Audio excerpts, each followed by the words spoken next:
Okay, good morning, I guess, still, everyone. I'll call this meeting to order. My name is Peter Millibar. I'm the MLA for Kamloops Centre and Chair of the Select Standing Committee on Public Accounts. I'd like to acknowledge that we are meeting today on the traditional territories of the Lekwungen-speaking people, now known as the Songhees and Esquimalt Nations. This morning we'll be considering the Office of the Auditor General's report titled BC Public Sector Boards, Oversight of the Appointment Process. And I'd like to welcome our Acting Auditor General, Sheila Dobbs, to the meeting, and we'll turn it over to Sheila for her office's presentation on the report, possibly hear some words from the Controller General, and also go then to the actual presentation before we jump into questions from the board, or the committee. So I'll turn it over to you. Thank you. Good morning, Chair, and good morning, members. The Office of the Auditor General acknowledges that we live and work with gratitude and respect on the traditional territories of Indigenous peoples, and we acknowledge that our office is located on the traditional territories of the Lekwungen people, the Songhees and Esquimalt Nations. My audit team and I are happy to be here this morning to talk about our report on the oversight of the appointment process for boards of public sector organizations. And this morning I'm joined by Assistant Auditor General Laura Hatt to my left, and Performance Audit Director Kevin Keats beside her, and Audit Manager Christina Plashka. And Christina will lead the presentation from our team. We also have performance auditors Kat Johnson and Natalie Moore, who contributed to the audit, and they've joined us in the gallery today. The audit team and I are thankful for the cooperation we received from the staff at the Crown Agencies and Board Resourcing Office throughout the audit. There were several reasons for conducting this audit. To start with, BC's public sector organizations deliver important services and programs on behalf of government. Each of them has a board responsible for overseeing the organization's performance and its compliance with policy and legislation. These public sector boards, with board chairs and directors, are also expected to ensure organizations use resources appropriately and serve the public interest. Altogether, there are about 2,000 board chairs and directors, and each is appointed by government. Board members have limited terms, so there's regular turnover as terms expire and new appointments need to be made. This means there is a need to continuously identify candidates and coordinate board appointments or reappointments. The Crown Agencies and Board Resourcing Office, or CABRO, is responsible for the appointment process. CABRO oversees the steps leading to board candidates being recommended to ministers or cabinet for their final review and approval. So that's the background about why we did this audit. I'll now turn it over to Christina Plashka, who will take you through the main points of our report. Good morning, Chair and committee members. Thank you for your interest in our audit of BC Public Sector Board's oversight of the appointment process, which was tabled on February 25th, 2025. For today's presentation, I'm going to walk you through the audit at a glance, which is a summary of our audit, main findings, and our recommendations. It's a one-page document you'll find in the package that was provided to you. It's also on page 4 of the report.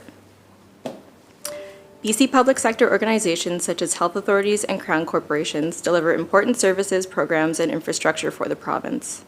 Their boards are expected to ensure that their organizations use resources appropriately and serve the public interest.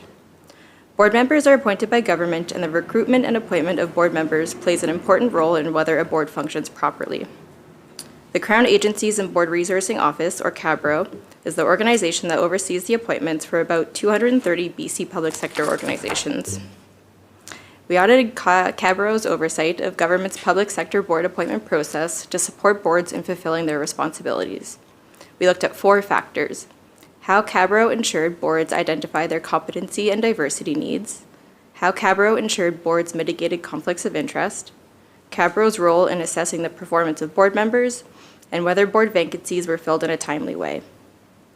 Overall, we concluded that CABRO provided effective oversight of government's public sector board appointment process to support boards in fulfilling their responsibilities. We found shortcomings in 2 areas, but they did not impact the overall effectiveness of CABRO's role. I will now provide a summary of the audit's key findings.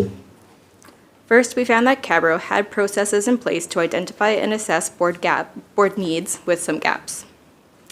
CABRO provided guidance on how boards should identify and assess their competency needs. CABRO also received competency assessments from boards, with some exceptions. However, we found that guidance was unclear on how boards should obtain information on diversity from their members, and that board assessments of their members' diversity were limited and had gaps. Second, we found that CABRO ensured candidates declared conflicts of interest but it did not confirm if mitigation strategies were in place. Cabro checked public information about candidates before they were recommended for appointment to public sector boards, and candidates declared conflicts of interest before they were appointed.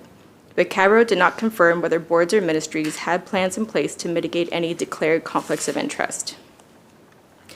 Third, we found that Cabro ensured boards assessed member performance before reappointment. Cabro provided guidance to boards to assess their board members, and boards assessed their member performance before reappointment. Finally, we found that Cabro made critical appointment recommendations in a timely manner. Cabro guided boards and ministries on when and how to flag upcoming vacancies and when a board member's term was ending. We also found that critical appointments, such as the board chair, were prioritized, and most appointments and reappointments that we reviewed were done on schedule. From our findings, we made 2 recommendations to Cabro for improvement. 1, that they ensure boards consistently assess their needs related to competency and diversity, and 2, that they ensure plans are in place to mitigate declared conflicts of interest involving new board members. In closing, I would like to thank the Crown Agencies and Board Resourcing Office for their cooperation and assistance as we carried out our work. We are very grateful for everyone's time and effort. Thank you, and I will now turn it back to our Acting Auditor General. Thank you, Christina. That's our presentation, Chair. Thank you. Okay, great. Anything from the Controller General? No, thank you. No? Okay, so we will turn it over to the Ministry of Finance then for your presentation. Good morning, Chair and committee members. Thank you for having us here today. I'm Eleanor Arend. I'm the Associate Deputy Minister at the Crown Agencies Secretariat. I'd like to start by acknowledging that we are joining together here today in the unceded territory of the Lekwungen-speaking people, the Songhees and Esquimalt First Nations. I'd also like to introduce my team from the Crown Agencies Secretariat. I'm joined by Vanessa Geary, Acting Assistant Deputy Minister at the Crown Agencies and Board Resourcing Office, Cabro, and Leanna Olson, a Director at Cabro.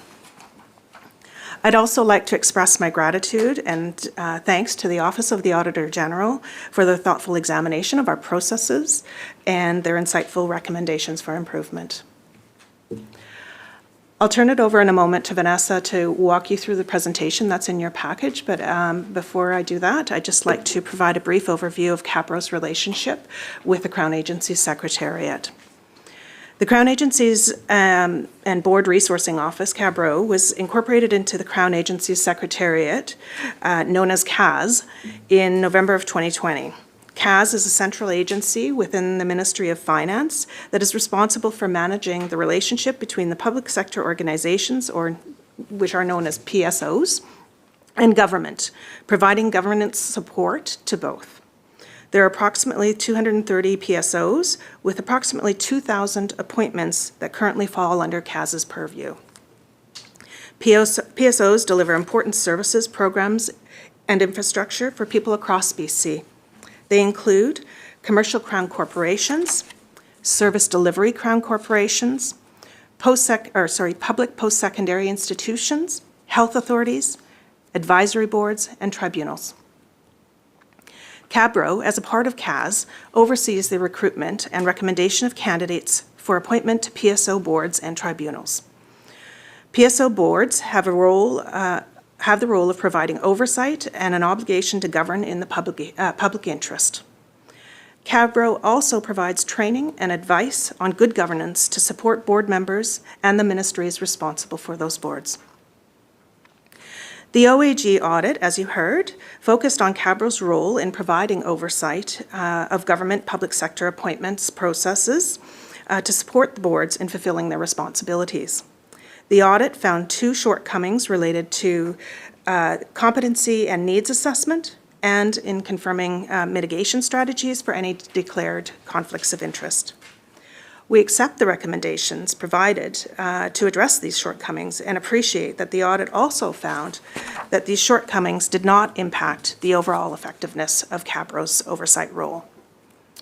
I value the work of the Auditor General's team in reviewing our practices and in offering advice on how we can better carry out our mandate. So with that, I'll turn it over to Vanessa, who will walk you through the presentation that you have in your packages on behalf of the Crown Agencies Secretariat. Okay. Thank you. Thank you for having us today.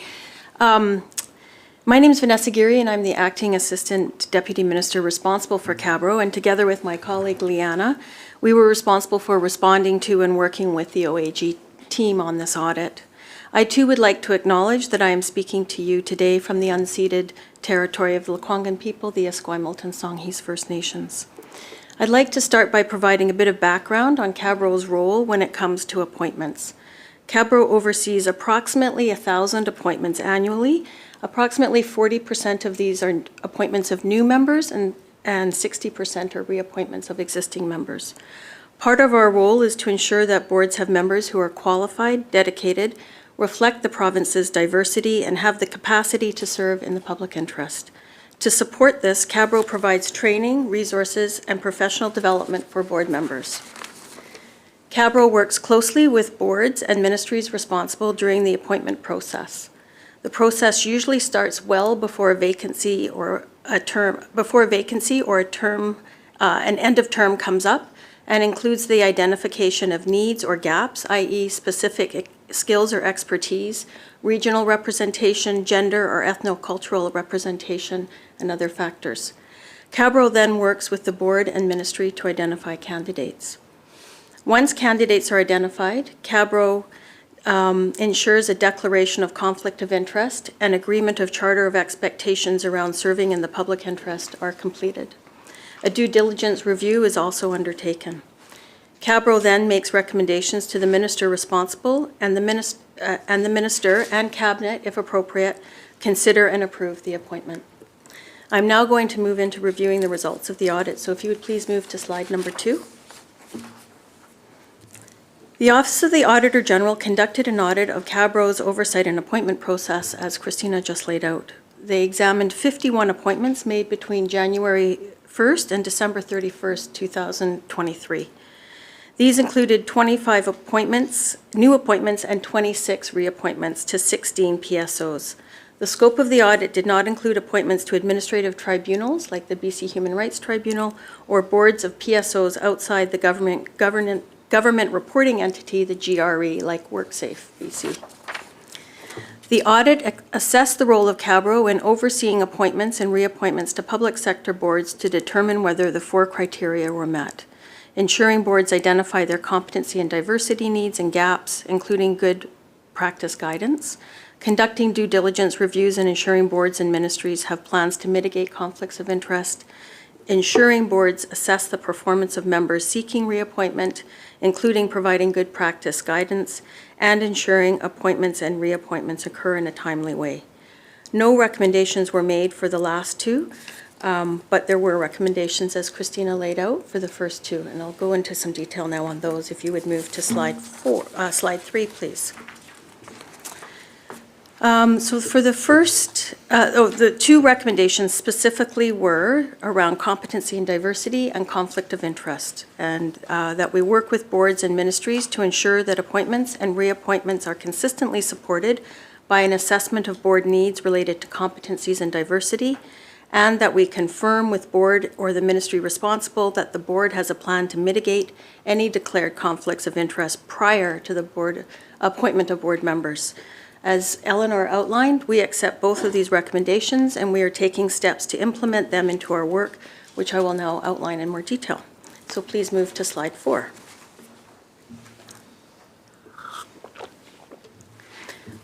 Firstly, as the audit report acknowledges, public sector boards require members with a diversity of skills and competencies, as well as lived experience and perspectives, to provide effective oversight and stewardship of their organization.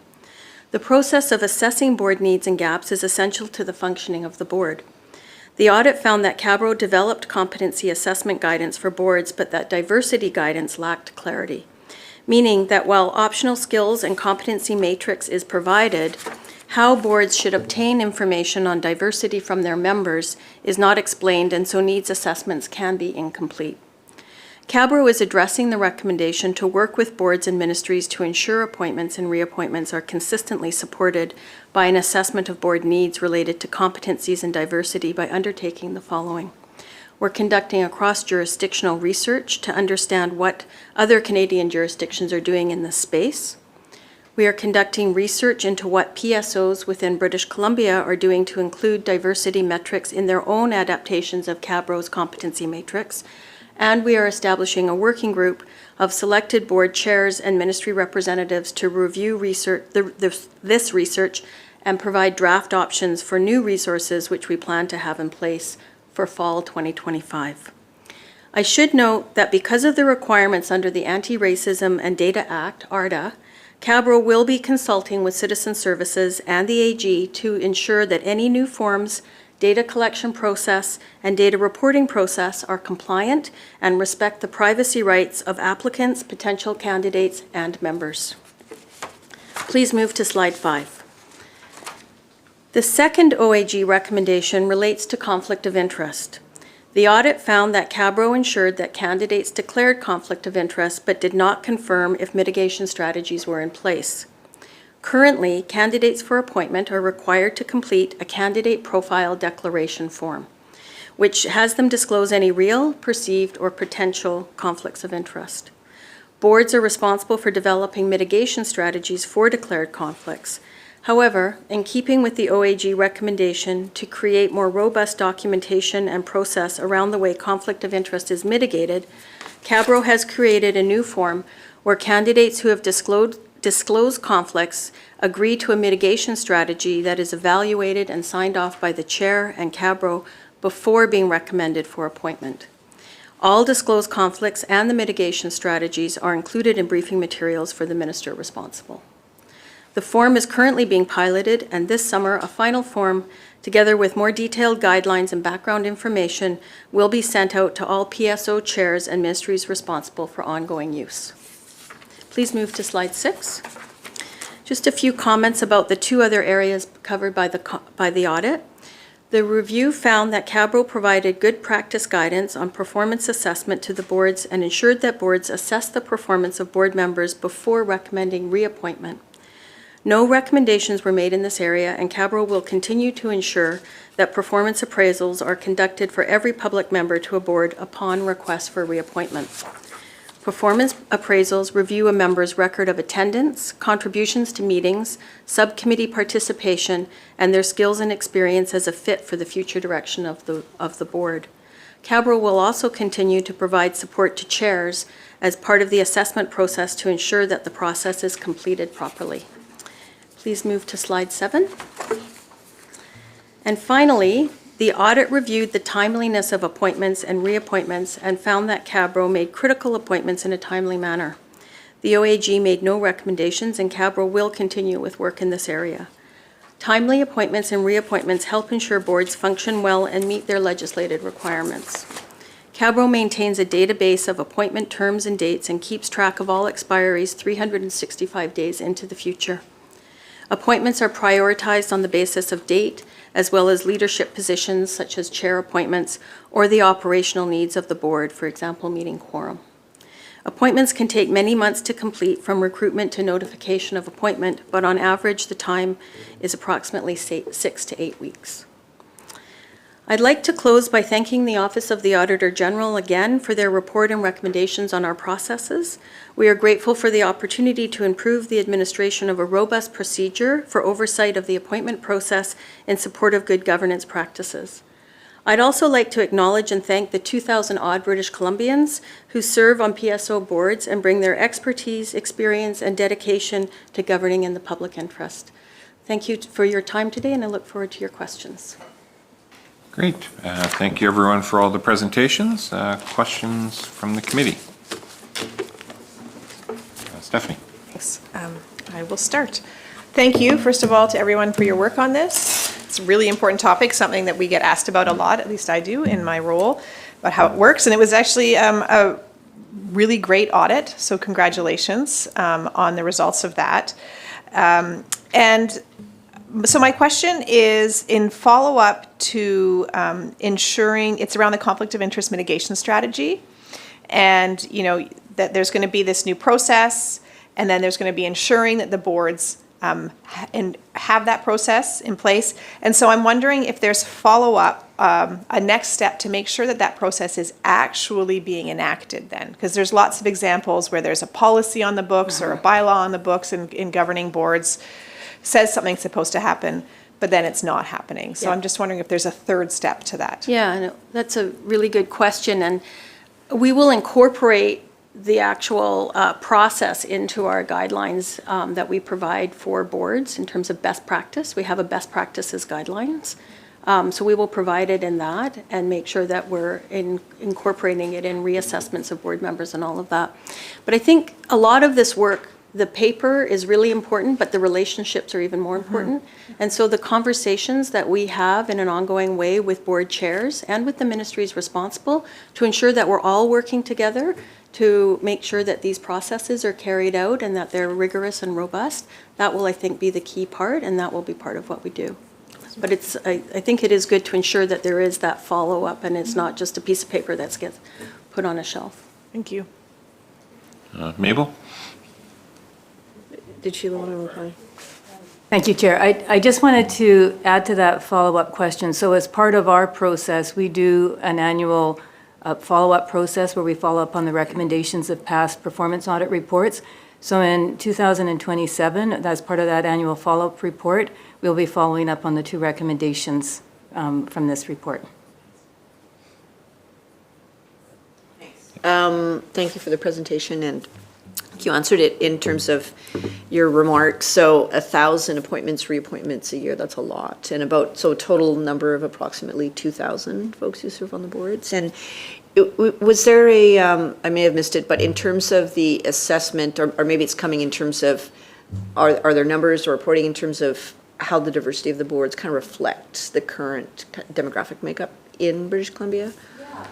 There is something coming. We've Okay. done, yeah, and we'll be happy to share it with you by the end of June? End of May? End of May.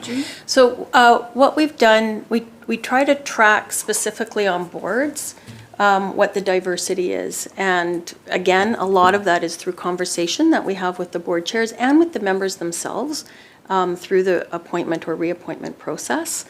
The Anti-Racism Data Collection Act has impacted how we can collect and report out on data on such a granular level. So that has changed a little bit, but we have done 3 surveys of all board members with BC Stats. We did one in 2019, one in 2020, and then we just did one last year, and we're about to release those results. So that will provide you the overview of where diversity, some of the diversity criteria are at writ large with all of the boards. Interesting. And in terms of, just with respect to the responsibilities or the, in terms of the Anti-Racism Data Act, what are some of the particulars there, like just with respect to, I guess, the details around privacy? And Yeah. I can appreciate in terms of, what's the approach to, get that information, kind of systematize that, and, you Yeah. need self-reporting and all those pieces. It's the self-reporting piece Yeah. that is really important. So we are able to report out what people disclose about themselves and how they want to identify themselves. But we cannot, if they don't disclose something, we Yeah. cannot provide Got it. information or attribute, an attribute to a person unless they self-disclose it. So for example, on briefing notes, if someone indicates their gender through the use of a pronoun, we can reveal that in terms of providing information. But if they don't, then we won't. So, does that answer your question? Sorry. I'll just add to that too. The other nuance there is individual privacy is, of course, very important. And so if an individual discloses to us, diversity, their diversity in whatever means that is, and they say to us, but I don't want this shared, then we can't report out on that. And they also have the right to change their mind. So they may, be okay at one point in time in the information being shared, and then later on choose to change their mind on that, and then we have to pivot. So there's some nuance there. And just, yeah, I can appreciate in terms of, the dialogue and kind of the conversation. I think this is part of, that evolving culture, raise that awareness, kind of being proactive and kind of, yeah, in terms of how, I don't know if organic is the right way, but just in terms of, yeah, like having those conversations in terms of that being mindful. So, yeah, it's just interesting. And in terms of, so we'll look for that coming out. Maybe an obvious question, but in terms of the Anti-Racism Data Act, certainly there's the requirements with respect to privacy, but are there other, in terms of how the Anti-Racism Data Act impacts either with the survey, with that work, that is it just in terms of the privacy concerns, or is there? Yeah, it's about the collection. Yeah, So collection, which yeah. questions you can ask people. Yeah. And then how you report that out. So it's Yeah. the collection and the reporting out that are both impacted by the anti-racism. It Data guides Act. that. Yeah. Yeah. And then, okay, thanks. And then, in terms of, just interested with respect to Cabro here, British Columbia, how does it compare across Canada in terms of, is it a similar structure with respect to other provinces? Just interested. And then in terms of other industrialized countries. Interested. I don't know the answer about other industrialized countries. Yeah. That would be interesting. But in terms of across Canada, there are different variations on a theme in terms of having offices that are responsible for appointments to different boards. And there is actually a network of all of these offices. So when we talk about doing a cross-jurisdictional Yep. review of what others are doing, we will utilize that network to check in with what they're doing, because they're probably facing some of the same kinds of issues that we are.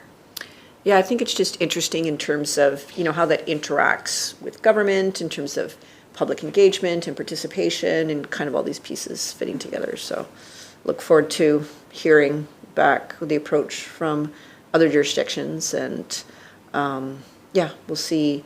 It's just interesting in terms of how other democracies kind of, utilize this structure in public engagement. So, Yeah. thank you. Thank you for your questions.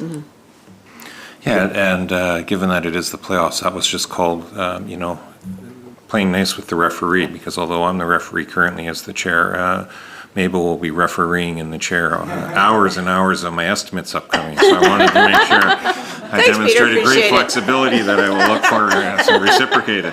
Kyle. Appreciate it. Thank you to Chair, and thank you very much for the Auditor General's work and for the presentations. It's valued for sure. I am familiar from when I worked in government many years ago. I do recall that this department used to be called BARDO, so Board Bordeaux, yeah. Bordeaux. So the wonderful world of government acronyms. We've got to change them once in a while just to keep us on our toes, which is great. But no, I do appreciate this. Maybe my first question would be for the Auditor General, just so I understand the scope, and I noted that administrative tribunals were specifically excluded. So I'm just wondering why that was the case. In many cases, those tribunals are where a lot of the conflict or complaints may come, because they're much more issues of fairness and things like that that are brought up. And our offices as MLAs, we have a lot of those types of complaints that come into our constituency offices if there's any perception of unfairness or things like that. So just wondering why that was the case for administrative tribunals. Thank you for the question. There are a number of organizations. We were looking at 230 of them, and we really were looking at, sort of ensuring that we had a cross-section of sizes of organizations and different types of functions. And I think just the specific nature of the tribunals was a little bit beyond that. I actually will turn it over to the audit team. Kevin, would you like to just speak to the scopes and the sort of the selection of the 16 organizations? Sure. Yeah, thank you. Thank you for the question. Yeah, and just to add to what Sheila said, it's really just the unique nature of tribunals and the roles of those members that kept them just outside of our scope here. But within the entities that we did select, I think it's Appendix C here on page 23 lays out those that were included. And you can see a cross-section of entities across government sectors, covering a wide range of different entities. And we sort of lay out in our About the Audit section specifically the selection criteria there. So it's a range of government sectors, a mix of board sizes, and a variety of board types, such as crown corporations, advisory boards, and health authority boards, for example. Also different appointment mechanisms, and finally, just different levels of financial significance that were covered off within the selection here. And I think it's just, we have, with the resources we have, we do look to scope and to focus on where we see the significance. I understand your question, but we really did look at that cross-section, and that was how we ended up with the 16 that we selected. Thank you. Yeah, I think the ministry wants to jump into. Yeah. Perhaps we could just add a little bit of nuance as well to support the work that the OAG did in selecting. Tribunals are, of course, different from other boards, and the process in which and the way that they're appointed is also different. And maybe I can turn it to Vanessa, who can just provide a little more detail on that front.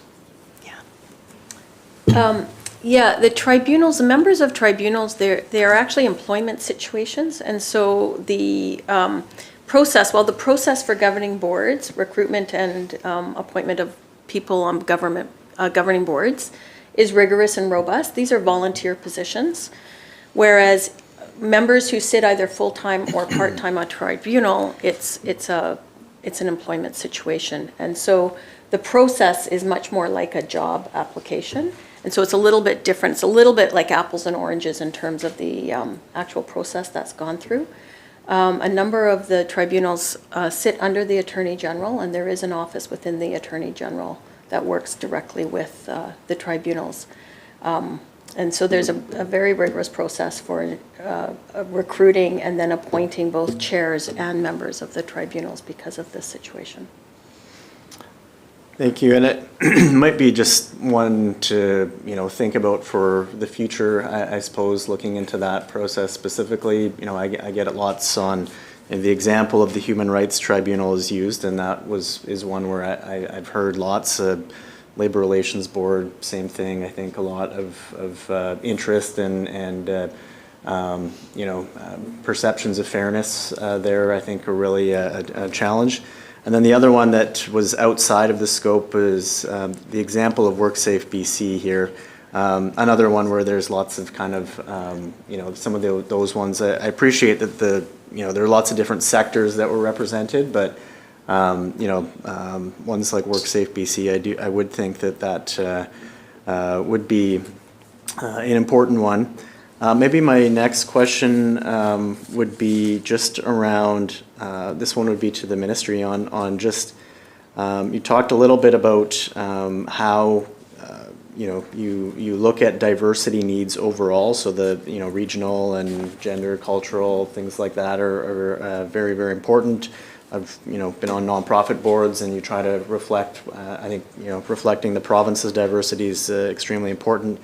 But in terms of that experience diversity, what could you maybe elaborate on sort of how that that criteria for that is kind of included, I guess? Yeah, a board experience and professional expertise is also part of what we look for. Many of the boards will have somebody with a legal background, and many of the boards will also have somebody with accounting background in terms of providing those kinds of base skills to the board.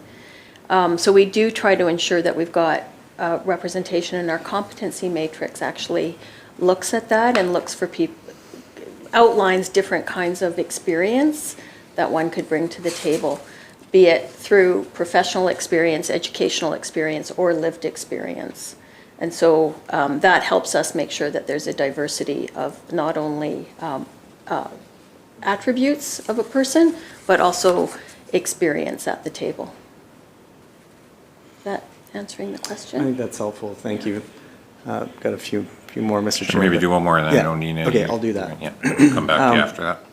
So just in terms of those competency assessments, maybe this is a quick question for the Auditor General's office, but just noting that competency assessments were received with some exceptions, and it goes through 27 thoroughly assessed, 7 partially, and 3 did not indicate the competencies needed by the board. So as you're looking at that diversity, if you're looking at what the board actually needs at that time, reflecting kind of where it's going and that strategic direction, all that, I guess why, did the office choose not to make any recommendations on this when it wasn't, I would think 100% competency assessments should be something to strive for here. Thank you. So the assessment processes, the assessments generally were happening. And so the area that we focused on where we saw the gap was on those, understanding the diversity competencies. And that's where the real value from strengthening the process would be. So you partially assess, like that's part of the conversation, with the organizations and the boards. But the work is happening. But there's opportunity to improve. But in terms of a recommendation where across the process and the public sector that there would be value was looking at the diversity and competency assessments and improving that process. Okay. Nina?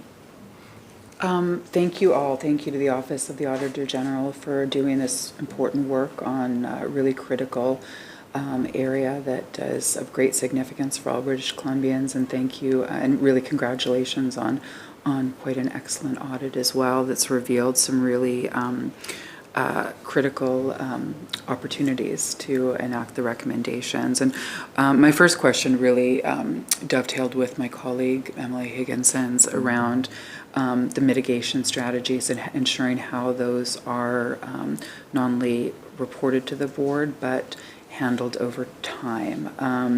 And I know the report references, I think it's of the 25 appointments, 11 had declared or real or perceived conflict of interest. And I just wonder if you can speak to if those conflicts are declared, what the process is, or what would lead to an appointment with a real conflict of interest, let's say.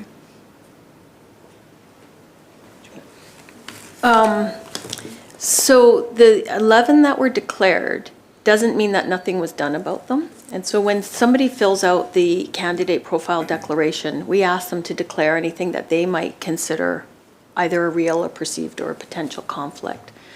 Then there's conversation with the individual and with the board in terms of, can this be mitigated? And what we find is the people who put themselves forward for boards are often people who are involved in a whole bunch of different things. So it's not unusual to have someone that might have a conflict. And it's also not unusual to be able to mitigate that and deal with it. And what we always talk about is that the most important part is being transparent about it and then having conversation about it. So a lot of the onus is put onto the board chair to be constantly having that conversation and for the board culture to be reflecting that. And many board members or meetings start by talking about the agenda and does anyone actually have a conflict today that they're going to have to recuse themselves. So that gets built into the culture. So that is a really important part of governing well and governing in the public interest. I think what the Auditor General pointed out to us is that we, Cabro, could do a better job of documenting, in many cases, the practice that's already happening, and to be doing this before somebody's put into appointment so that transparency is just even made broader, and especially ensuring that the minister's aware before they make any decisions around appointment. That's great. I understand it's very nuanced, and I think it's good if there are members of the public watching just to, or listening, to have a sense of that process. So that's really helpful. Question in terms of diversity, that Cabro works to ensure that there's diversity represented in boards, and that work is done clearly on a board-by-board basis. Is there also a lens applied to boards more broadly in the province, and how is that work done? Yeah, thank you for the question. We do work specifically board by board, but what's nice about the BC Stats survey is it gives us the overview of where we're doing and where we've got some gaps that we need to address. And so a companion piece with that survey coming out will be an outreach plan that we're developing where we can proactively go out to groups and organizations and say, you know, we're looking for people from your community. Here's what it means to be on a board. How can we work together in terms of bringing new people in?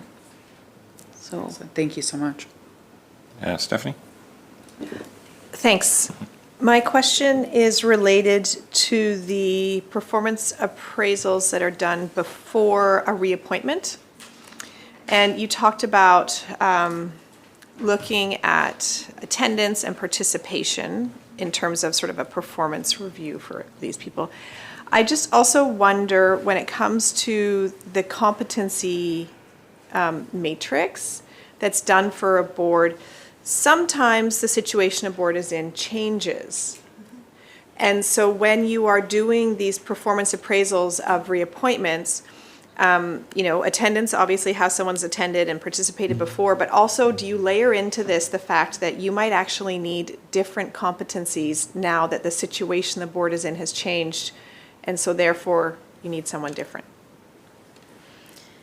yes, yes, we do. And for the most part, we're able to address that because there's usually kind of ongoing vacancies that come up because terms are staggered for the most part.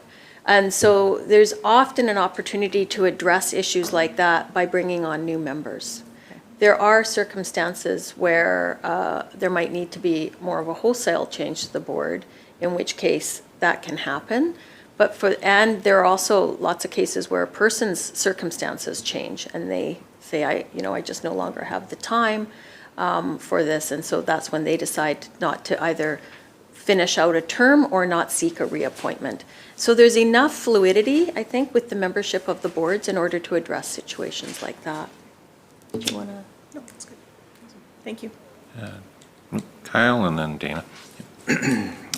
Just to follow up on the previous question there, obviously the competency needs change, but also the conflict of interest could also change.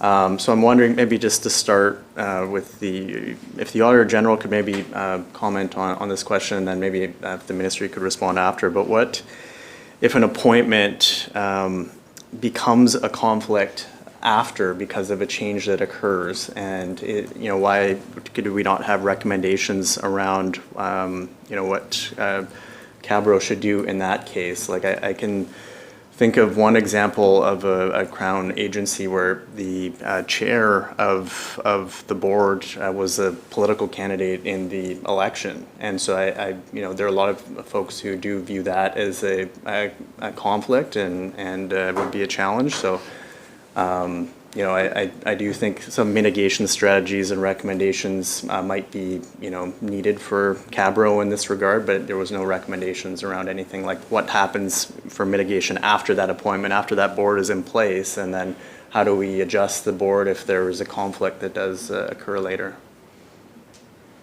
Yeah, it is a challenging area because things do evolve. We were looking at the appointment process and making sure that the decision makers had the information that they needed to be able to make those decisions.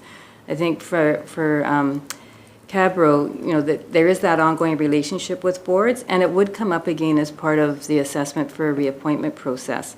But your question, why would we not have been looking at recommendations for that sort of ongoing process?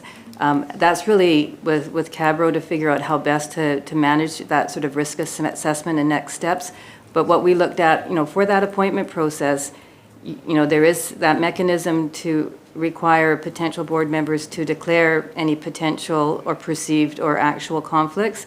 And as was noted, there is ongoing discussion and that's been looked at, but it was the transparency and really the documentation of that to make sure it was consistently documented, again, for that package that's recommended to the Minister or Cabinet for approval.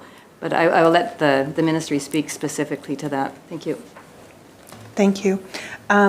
So there is a requirement for board members and board chairs to declare on an ongoing basis any conflicts of interest as they arise, because individuals' situations will change over time, and those things can occur. So, so with that requirement, again, as Vanessa said earlier, the board chair has a primary role in having those ongoing conversations with board members, and the ministry responsible has, you know, a relationship with the board chair, as does Cabro, to have similar conversations to ensure that if a conflict of interest arises, that it's declared. And then, of course, as you heard earlier, with the mitigation strategy documentation process that we're piloting now, you know, that same approach around identifying mitigation strategies would be happening on an ongoing basis. Thank you. Maybe just to respond quickly, Chair, I do recognize that you know, these are obviously political appointments at the end of the day, so Cabro is making all of the assessments, recommendations. I just think having that documentation when those political risks do occur and a conflict of interest, having that documented and all that is also important. But no, thanks, Chair. I think I'm done. And Dana. Yeah, just want to thank you for this important work and for sort of the thorough report. My question is, I'll be brief, sort of a follow-up to MLA Giddens' question on, you try to appoint members with diverse professional backgrounds onto the boards, and if you don't end up with people applying with those diverse skill sets, are there recruitment efforts that take place, and what does that look like? Yes, thank you for the question.